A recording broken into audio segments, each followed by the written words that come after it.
الحمد لله على إحسانه والشكر له على توفيقه وامتنانه وصلى الله وسلم على خاتم النبيين وإمام المرسلين سيدنا محمد بن عبد الله الأمين وعلى آله الطيبين وأصحابه الغر الميامين ما اتصلت عين بنظر ووعت أذن بخبر وسلم تسليما كثيرا كثيرا أما بعد فأعوذ بالله من الشيطان الرجيم بسم الله الرحمن الرحيم شهر رمضان الذي أنزل فيه القرآن هدى للناس وبينات من الهدى والفرقان صدق اللہ العظیم۔ سب سے پہلے میں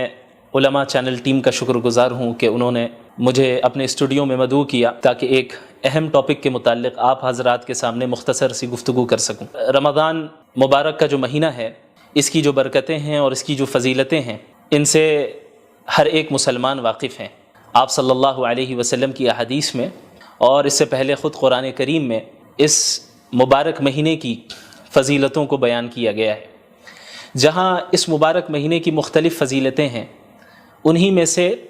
ایک خاص فضیلت اس مہینے کو جو حاصل ہے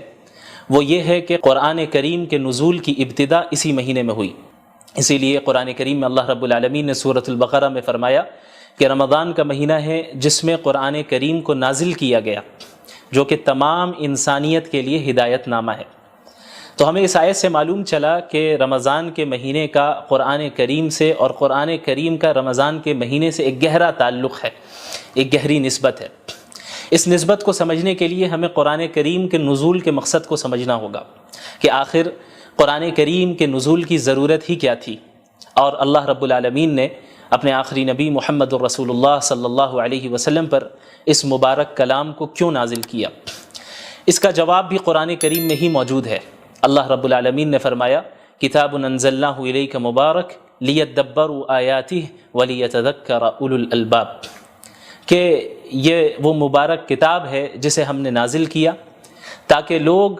اس مبارک کتاب میں تدبر کر سکیں، غور و فکر کر سکیں، اور عقل والے اس سے نصیحت حاصل کر سکیں۔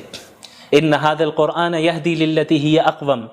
یقیناً یہ قرآن کریم ایک ایسی کتاب ہے جو بالکل سیدھے راستے کی طرف رہنمائی کرتی ہے اور ہدایت دیتی ہے۔ لہٰذا ہمیں معلوم چلا کہ قرآن کریم کے نزول کا مقصد تمام انسانیت تک ہدایت پہنچانا ہے، اور تمام انسانیت کے لیے ایک ایسا راستہ واضح کرنا ہے جس راستے کو اختیار کر کے ایک بندہ ہمیشہ ہمیش کی جنت میں داخل ہو سکے اور جہنم کے عذاب سے اپنے آپ کو بچا سکے۔ یاد رکھیں کہ اللہ کے نبی صلی اللہ علیہ وسلم تلاوت کلام اللہ اور قرآن کریم کو پڑھنا، اس کا دور کرنا، اسے سمجھنا، اس کی تعلیم دینا تو پورے سال آپ صلی اللہ علیہ وسلم کا یہ معمول تھا،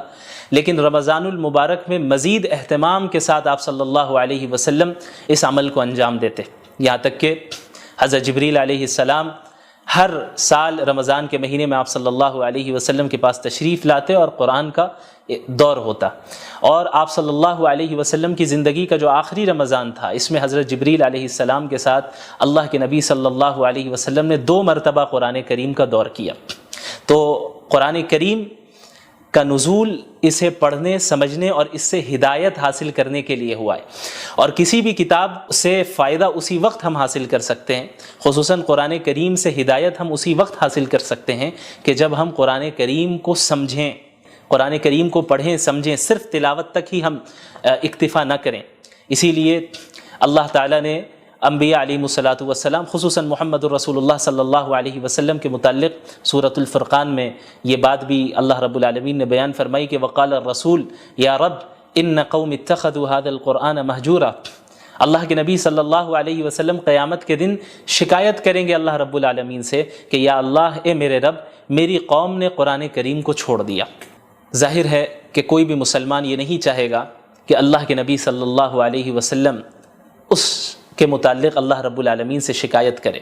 لہٰذا ہر مسلمان پر لازم ہے کہ قرآن کریم کے جو حقوق ہیں ان حقوق کی ادائیگی کرے۔ وہ حقوق کیا ہیں؟ مختصراً میں بیان کر دوں کہ علماء کرام نے قرآن کریم کے تقریباً 6 حقوق بیان کیے ہیں۔ سب سے پہلا حق تو یہ ہے کہ پورے قرآن کریم پر ایمان لانا کہ اللہ رب العالمین نے اس کلام کو نازل کیا ہے، اس کے الفاظ بھی اللہ کے ہیں، اس کے معنی بھی اللہ کے ہیں، اور اس میں کسی بشر کے کلام کا کوئی دخل نہیں، کسی مخلوق کے کلام کا کوئی دخل نہیں۔ سورۃ الفاتحہ سے لے کے سورۃ الناس تک ایک ایک آیت بلکہ ایک ایک حرف اللہ رب العالمین کی جانب سے نازل کردہ ہے، اور اس کی اتباع کرنا قیامت تک کے لوگوں کے لیے واجب ہے، ضروری ہے، اور اس سے انحراف اختیار کر کے کوئی بھی شخص کامیابی حاصل نہیں کر سکتا۔ قرآن کریم کا دوسرا حق ہے اس کی تعظیم کرنا،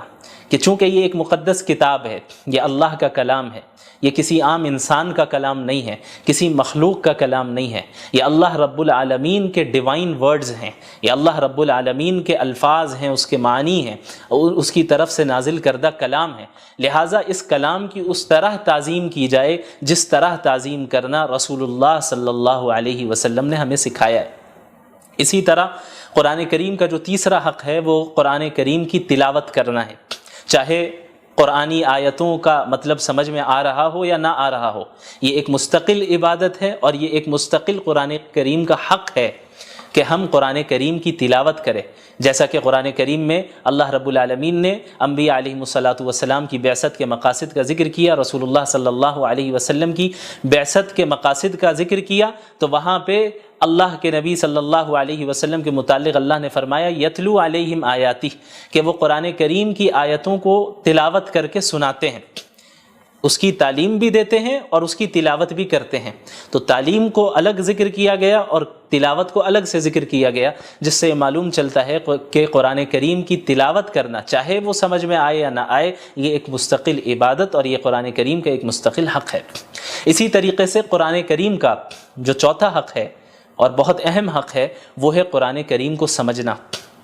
کیونکہ قرآن کریم کا نزول محض تلاوت کے لیے نہیں ہوا،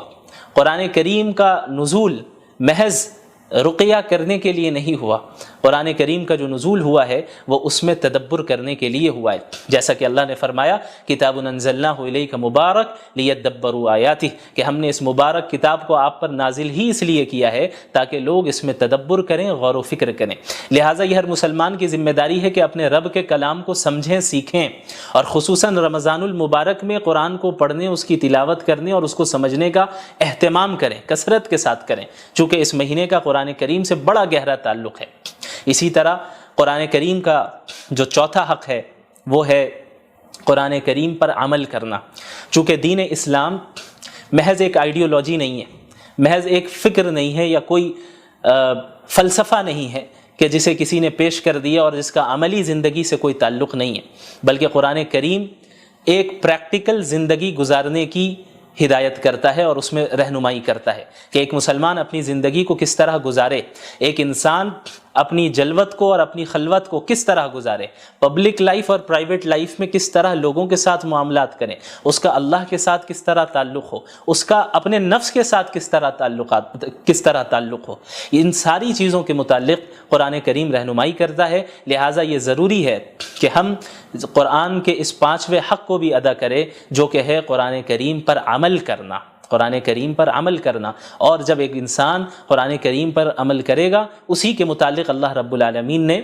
کامیابی اور نعمتوں کا وعدہ کیا ہے، جیسا کہ کئی جگہ آپ کو قرآن کریم میں اس کا ذکر ملے گا، ان الذین آمنوا وعملوا الصالحات، الذین آمنوا وعملوا الصالحات، جنہوں نے ایمان لایا اور جنہوں نے نیک اعمال کیے، یعنی قرآن کریم پر عمل کیا۔ لہٰذا عمل کرنا یہ قرآن کریم کا پانچواں حق ہے اور بہت اہم حق ہے۔ اسی طرح قرآن کریم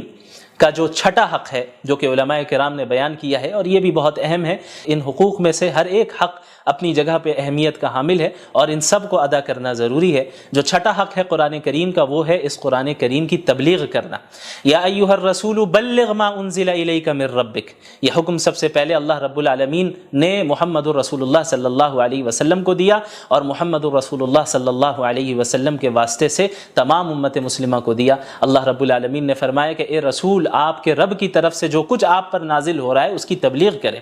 اسے دوسروں تک پہنچائے، کیونکہ دین اسلام محض کوئی نسلی مذہب نہیں ہے، جس طرح یہودیت ہے جو کہ ایک نسلی مذہب ہے۔ قرآن کریم اور دین اسلام اس طرح نہیں ہے، دین اسلام کا دروازہ تو ہر ایک کے لیے کھلا ہے، جو بھی ایمان قبول کر لے، جو بھی اسلام میں داخل ہو جائے، جو بھی قرآن کو سچا کلام مان لے، جو بھی صحیح عقائد اختیار کر لے، اعمال صالحہ کرے، اس کے لیے جنت کا وعدہ ہے، اس کے لیے اللہ کی نعمتوں کا وعدہ ہے۔ تو یہ جو امت ہے، امت مسلمہ، یہ امت دعوت ہے، جیسا کہ